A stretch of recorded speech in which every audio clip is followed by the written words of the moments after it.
Annuncio vobis gaudium magnum. Habemus papam.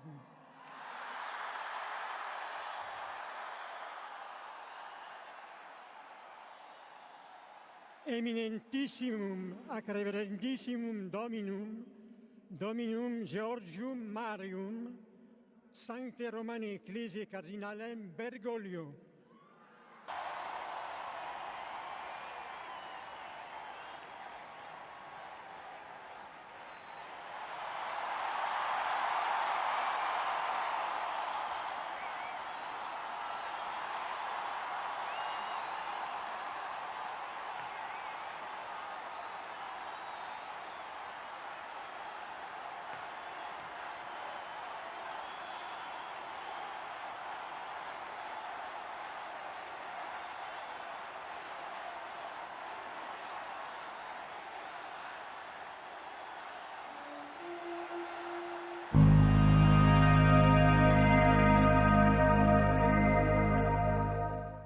Olá, meu nome é Renê. Eu sou a Renata. E eu sou o Tomás. E sejam bem-vindos ao Bento Canal.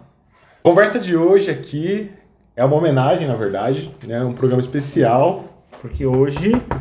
Apareceu uma fumacinha branca há 10 anos atrás. Exatamente. Que indicava...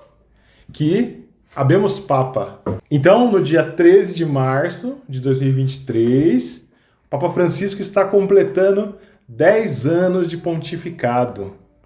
É uma grande graça aí, é uma pessoa que eu admiro muito, que eu amo como pastor, acho que todo mundo aqui compartilha disso. Uma pessoa sensacional. Então, dessa vez a gente vai fazer aí uma conversa sobre 10 fatos aí da vida do Papa Francisco. Boa, vamos lá. Qual que é o primeiro fato aí? Bom, primeirão, na verdade, o Papa Francisco ele é o primeiro em muitas coisas. Olha só. Muitas coisas. Ele é o primeiro Papa latino-americano da história da Igreja. Começamos por aí, né? Começamos bem. Já começamos bem. O anterior, né, que era o Bento, era alemão. Alemão, isso. O João Paulo, que a gente teve a chance de conhecer também, era... Polonês. Polonês. E em mais de 1000 anos, né, nos últimos 1000 anos, ele é o primeiro Papa também que não é europeu. 1000 anos. Meu Deus. 1000 anos. Que não é europeu. Então é um fato bem histórico, Isso, né? ele é um da nossa argentino, igreja. né? Acho que todo mundo já sabe, né? Ele é um argentino, tá feliz porque a Argentina ganhou a Copa do Mundo aí. E ele é o primeiro Papa jesuíta também. Né? Jesuíta é uma ordem católica, né? E ele é o primeiro Papa jesuíta da história da igreja. Então ele já é o primeirão em várias coisas. Mas tudo isso faz parte do primeiro fato, né? Do primeiro fato. Por isso que é o primeiro. E vamos pro segundo? Vamos lá. Segundo fato. Papa Francisco ele só tem um pulmão. Só tem um pulmão? É. O Papa Francisco, quando ele era criança, né, ele perdeu um dos pulmões. Porque ele teve uma infecção, né? E então a vida não sabia dele... Isso não.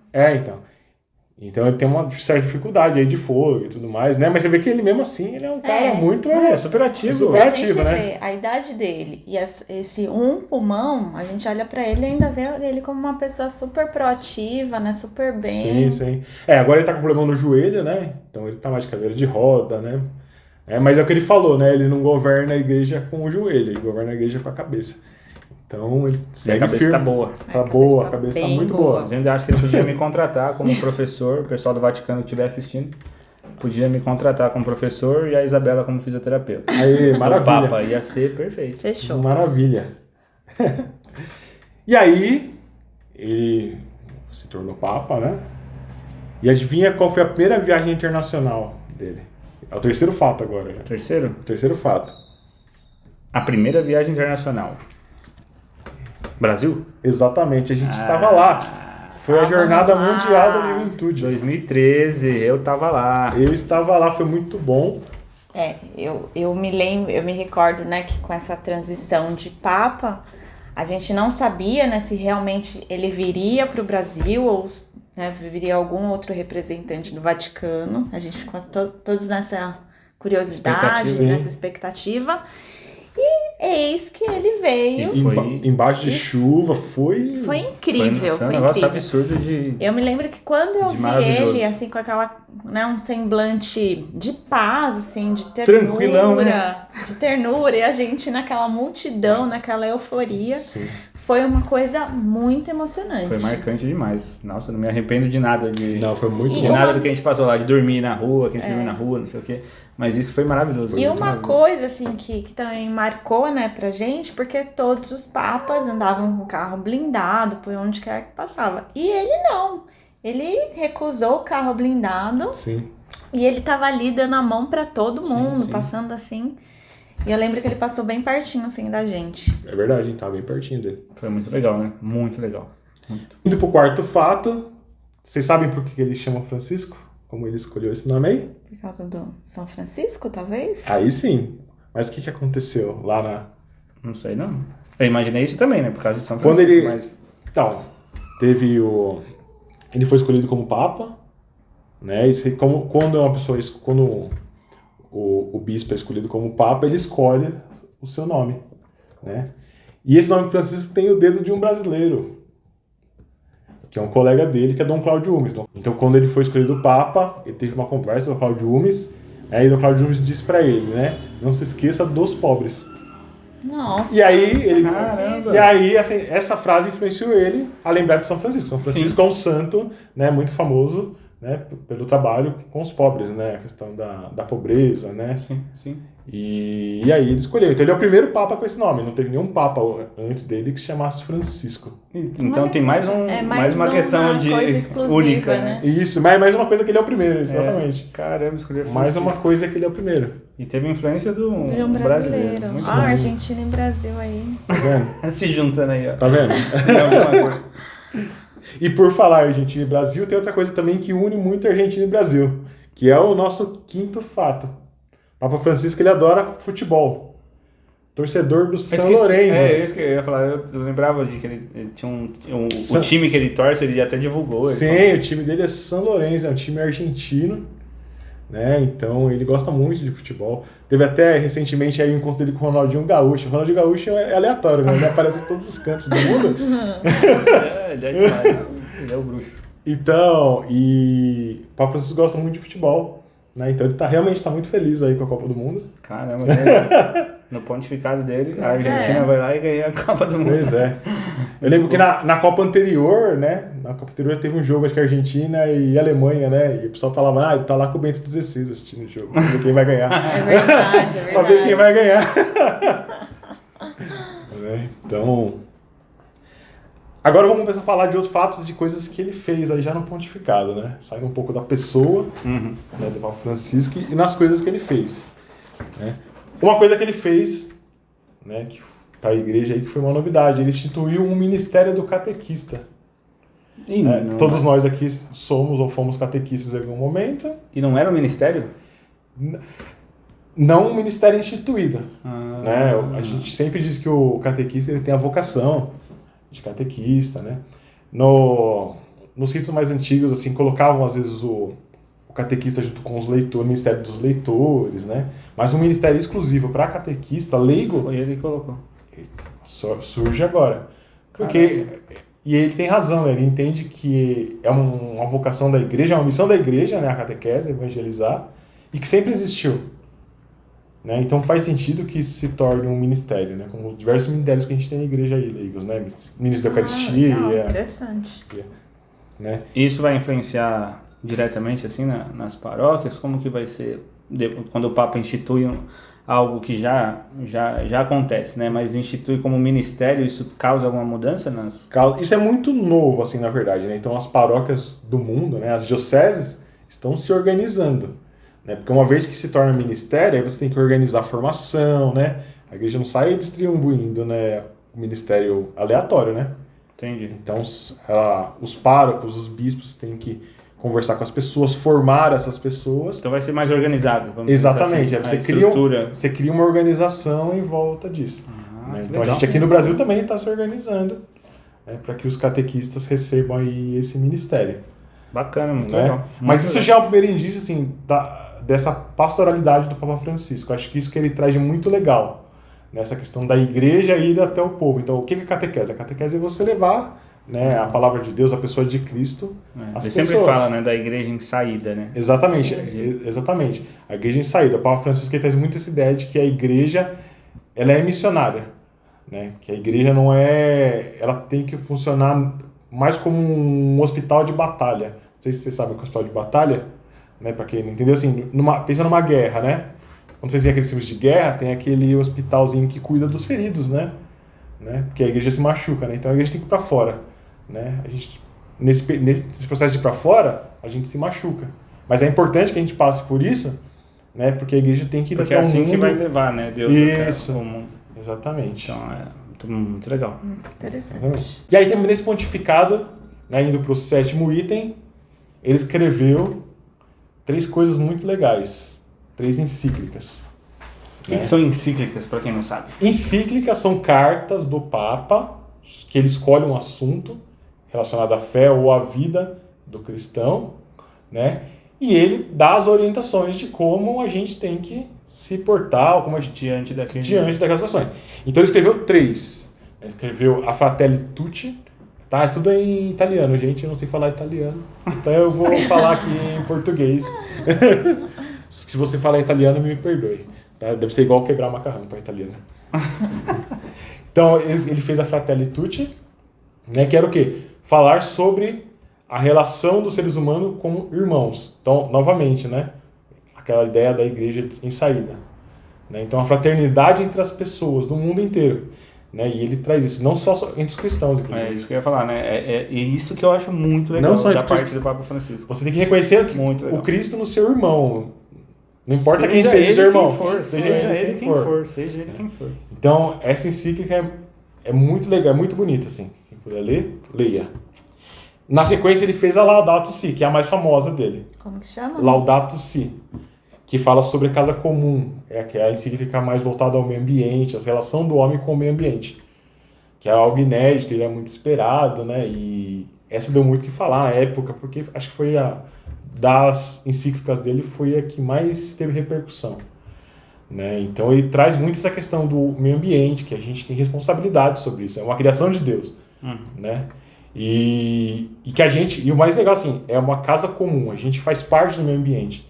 Então a gente, os pobres, todo mundo faz parte, a gente tem que cuidar do para mundo. todos, né? Para todos. Inclusive, todos cuidarem, né? Exatamente, não é, tem que fugir desse tema de que eu sou ser humano, posso deixar a natureza de lado, vou aqui ganhar meu dinheiro, explorar o quanto for e destruir tudo. Sem se preocupar, né? Sem se preocupar. E também uma outra ideia de que a natureza é divina e que a gente não pode fazer nada, não sei o que lá. Não. Quase uma divindade, Uma divindade, né? Tornar a natureza... Não, é algo muito prático. Mãe terra lá. Isso, é algo muito prático, né?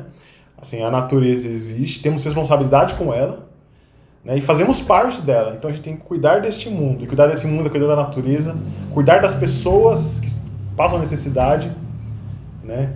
Muitas vezes, inclusive, porque a gente detona o mundo, né? E a pessoa não tem o de moral, não tem o que colher, né? Destrói plantações, o que for, né? Florestas, povos que dependem da floresta, a gente vai lá e destrói a floresta. Sim. Né? Então, é uma encíclica muito legal nesse foco. Uma terceira encíclica que ele fez foi a Lumen Fidei, que trata da fé, né? Então, da forma como a gente vive e expõe a fé aí no mundo, né?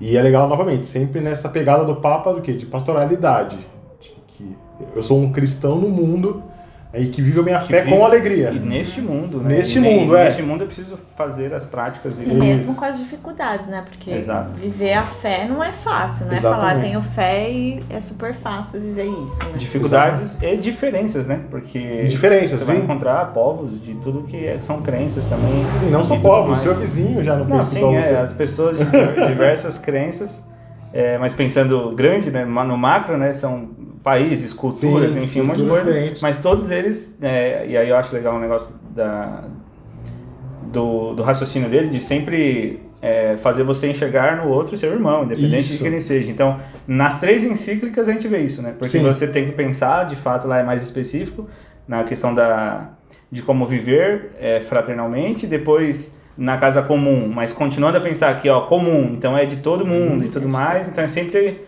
trazendo essa questão de se aproximar do outro, né? Muito legal. Sim. E aí, o 8º ponto, que foi um tema que geralmente dá polêmica na nossa vida, é o quê? O Papa Francisco ele fez uma alteração no catecismo, né? Então, desde 2018, né, todas as formas de penas de morte já não são mais aceitas pela Igreja. Isso dá polêmica mesmo. Avanço, né? É um avanço. Isso dá polêmica mesmo. E aí isso é complicado, né? Porque, novamente, né, muita gente que se diz cristã tem a mentalidade do bandido bom é bandido morto. Isso não é um pensamento cristão, né? Porque todas as pessoas têm uma dignidade de imagem e semelhança com Deus. Exato. Né? Não Por importa mais se difícil que não seja. é que você concorda com o ato da pessoa. O ato da Exato. pessoa é mal. Mas a pessoa não perde a dignidade Ele por tem isso. que pagar por aquilo, né? Isso. Que a justiça Justiça, né? seja Justiça. feita, mas... Isso. E é justamente isso que ele traz. Porque assim, desde João... Como que era antes, né? No catecismo, né? A Igreja, ela sempre diz assim, temos que evitar a pena de morte sempre. Isso é a posição que sempre teve. A pena de morte tem que ser evitada. Mas a Igreja entende que existem casos, né, que a gente chama de legítima defesa social. Então são casos onde eu não consigo garantir a segurança das pessoas se eu não matar o ofensor, né? O causador ali. O causador do crime, o que for, né? E assim, na história isso acontecia, né? O mundo tem... Fazia sentido por quê? Vamos pensar sei lá, séculos atrás, né? Nem todo lugar tinha cadeia, né? O sistema criminal era diferente e tudo mais, né? Então assim, em último caso, como último recurso, a Igreja aceitava a pena de morte, né? Mas assim, isso já foi caindo em desuso, né? Desde João Paulo II já foi se criando aquela mentalidade de defesa da vida do quê? Né? No mundo moderno, como a gente tem hoje, não faz mais sentido essa aplicação. Por quê? A gente já tem tecnologia, a gente já tem estrutura de que uma pessoa possa ser mantida presa e pagando pelo seu crime. Quando isso não acontece por safadeza, por corrupção, por seja o que for, né? Mas não faz sentido mais a pena de morte. Então isso já é meio que um pensamento que já vinha dentro da Igreja e o Papa Francisco botou isso no catecismo no papel. Então agora, oficialmente, a Igreja se põe contra qualquer tipo de pena de morte e mais do que isso, o texto diz, né? A Igreja, a partir de agora, se dispõe a lutar para que os países deixem de praticar a pena de morte, que em muitos países ainda é legal a pena de morte. Né? A pena de morte é legal. De diversas maneiras. Absurdo. Isso. Então, isso foi uma mudança que deu uma polêmica aí quando ele trocou, quando ele fez essa mudança, mas que faz todo sentido. Porque, novamente, né, é sempre pautada na defesa da vida. E a defesa da vida é a defesa da vida em todos os estágios, né? Todos. Entendeu? Não é só a vida que eu gosto, né? As pessoas que fazem o mal também são pessoas. Porque esse tema é muito polêmico, né? Porque sempre vai cair nessa discussão do é fácil falar porque ninguém nunca matou alguém da sua vida, da sua família e tudo mais. E óbvio que é pesado demais o tema, é difícil de você aceitar um negócio desse e tudo mais. Mas, pensando como cristãos, a nossa orientação é essa, né? É você entender que o outro, independente do mal que ele causou, ele continua sendo uma criatura feita à imagem e semelhança de Deus, que tem a sua dignidade, que por algum motivo, e aí podem existir milhares, porque cada história de uma pessoa é uma história, podem ter acontecido diversas coisas que levou ele a fazer aquilo lá, enfim, né? Isso não... Para ser discutido, cada caso é um caso. É muito individual, mas ele continua sendo uma pessoa que merece o respeito à vida dele, né? E não é não ter justiça com relação ao que ele fez. Isso. Né? É ter respeito à vida dele. Então, o que é justo, né? A gente até aprende sobre justiça quando a gente fala lá no Crisma, que o que é justiça? É aquela pessoa receber aquilo que é devido a ela, né? Que ela merece receber. Então, se a pessoa cometeu um crime, ela merece uma punição. Mas que essa punição não seja a pena de morte, de maneira alguma. Sim. E essa questão, né? Quem tira a vida, só Deus, né? Exatamente, quem tira a vida é só Deus. Então, eu não, se eu acho que eu tenho autoridade para dizer que o outro não pode viver, né? Aí alguma coisa muito errada. Alguma coisa está errada. Fecha a lojinha, porque aí nada faz sentido. E lembrar de não confundir isso com legítima defesa. É verdade. O catecismo ele separa, né? Legítima defesa é outra coisa. Você defendendo a sua vida. Então, se você está defendendo a sua vida, né, e você tem aí uma reação que é proporcional, e essa reação acaba tirando a vida de outra pessoa, que está te agredindo, aí tudo bem, tudo bem não, assim, não é um uma pecado. outra É situação. uma outra situação. Você está defendendo a vida. Você está se defendendo, exatamente. Você está defendendo a sua vida, inclusive porque uma outra pessoa acha que tem o direito de tirar a sua vida. Isso. E se você responde proporcionalmente, que é importante falar isso, porque senão o pessoal também entende muito errado, é proporcionalmente, né? Isso. Então, se eu consigo evitar com que a pessoa cometa um crime ali contra mim, no caso, e eu consigo ainda mantê-la viva, melhor ainda. Mas se não for Melhor possível ainda. e for defesa... Mas se dentro de toda a situação isso acontecer, é uma questão de você ter defendido a sua vida, né? Isso, mas é diferente da pena de morte. A pena de morte, a pessoa está detida, está passando ela passa por um processo jurídico. Exato. Então esse processo jurídico não precisa necessariamente terminar em morte. Exato. Exatamente. Mas dá muita discussão, Dá. muita polêmica. Não, talvez eu... Se quiser deixar a sua opinião aí nos comentários, fica à vontade. Quando ele, agora uma mais levinha, o nono... Esse foi pesado, hein? É, Essa foi nono, pesado. O Papa Francisco mexeu num ponto ali. Na ferida. Quando uma coisa interessante, né? Porque o Papa Francisco ele tem muito essa questão pastoral de dar o exemplo, né? Então, quando ele escolheu o nome de Francisco, teve um significado óbvio, né? De que ele escolheu um santo, né? Que representa mesmo os pobres. E é legal que, assim, não é só os pobres de dinheiro, são os pobres que a gente diz as periferias aí existenciais do mundo, né? Então tem pessoas aí no vício, pessoas que não conhecem a Deus, né? Que são excluídas de diversas formas. Isso é legal aí. de falar também, eu acho São importante. De diversas formas. De modo catequético aqui agora, explicar isso, porque às vezes as pessoas, quando leem a palavra pobre, né, somente deduzem ou entendem que é o pobre que não tem o dinheiro, que mora na rua, só aquela pobreza de miséria mesmo, também né? esse. Mas não é só isso, né? Isso. A questão é, existem as pessoas que são pobres de espírito, né? Que são pobres Exatamente. de alma, que estão sofrendo por algum vício. Às vezes a pessoa é cheia do dinheiro, mas ela vive miseravelmente, né? Ela vive numa pobreza que é essa também, da qual a palavra vem ensinar a gente, né? E o Papa Francisco, acho que... E outras formas de exclusão, né? Racismo, Sim, né? os preconceitos todos, cultura, xenofobia, culturas entre países. Assim, tem várias pessoas que são excluídas de participar, né? Sim. E às vezes as pessoas usam argumentos cristãos para para justificar uma segregação ali, né? Um negócio ruim. E aí é a coisa mais incoerente do mundo, né? Você querer usar argumento cristão. Sim. Dizer que é cristão, usar da palavra, usar do argumento, enfim, cristão para justificar excluir alguém. Isso, exatamente. Não faz o menor sentido, vai totalmente contra o que é. E aí o ponto que era levinho, né? Virou outra. Não, mas tá bom. Uma coisa que foi simbólica que ele fez é o quê? Os papas normalmente moram no Palácio Apostólico, né? Lá no Vaticano. E ele não, ele resolveu que ele ia morar na Casa Santa Marta. O que é a Casa Santa Marta? Como fosse um hotel para os bispos, né? Eles vão para lá, ficam no hotel.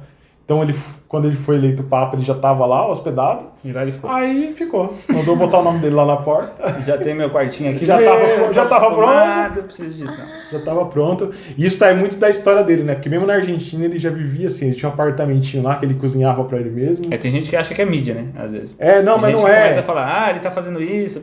É muito dele mesmo, assim, o velhinho independente, sabe?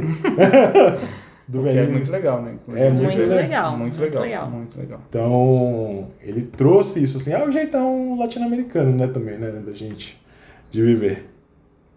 E o último ponto, né, que aí é uma sugestão, inclusive, para quem estiver assistindo, também quiser rezar, o Papa Francisco, ele é um devoto de São José.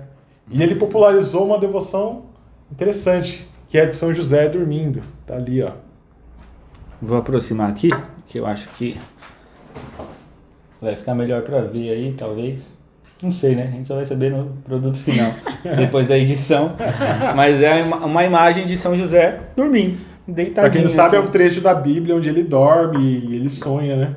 Ele tem que fugir do Egito, né, com a criança e tudo mais.